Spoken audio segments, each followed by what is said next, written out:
Dennis Prager of YouTube channel PragerU has a series on how the left and right are fundamentally different. In his video, he mentions that one of the key differences is how big the two sides think government should be. Prager begins by stating that according to the left, the government should be in charge of all education, all healthcare, and all business decisions. And that is true, but only from an extremist viewpoint.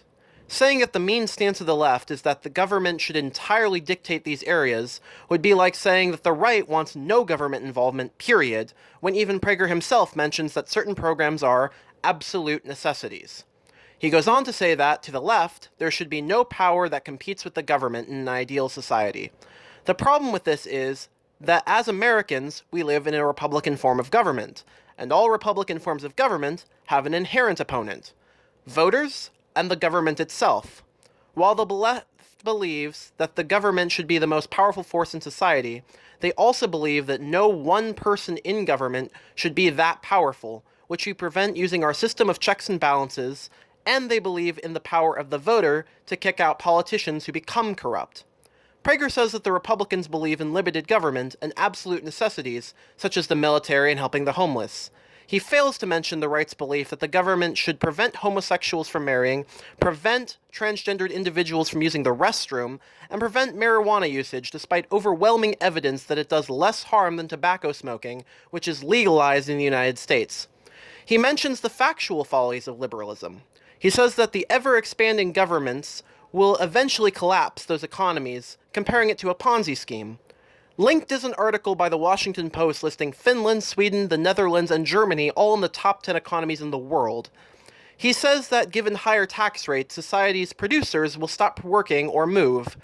Linked is an article mentioning the over 90% tax rate in the United States for the highest earners in the 1950s.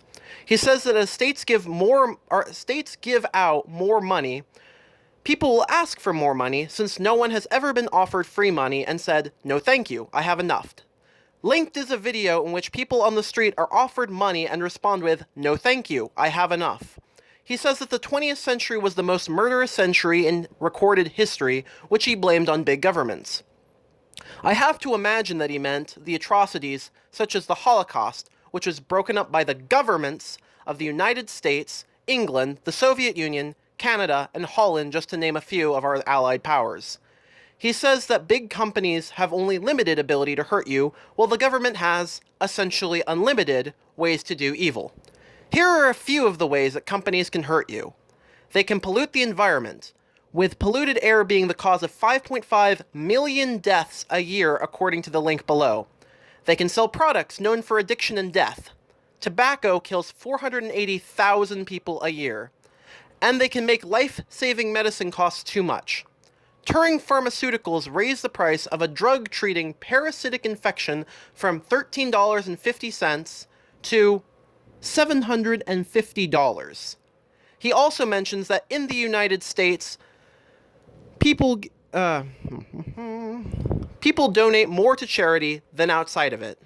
While that's true for lump sum, the United States ranked 19th in terms of giving as a percentage of GDP.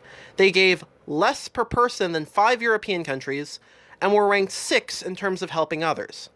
While I would not argue that the United States is not a generous country, to say that liberalism destroys the moral character of a country is an equally outrageous claim.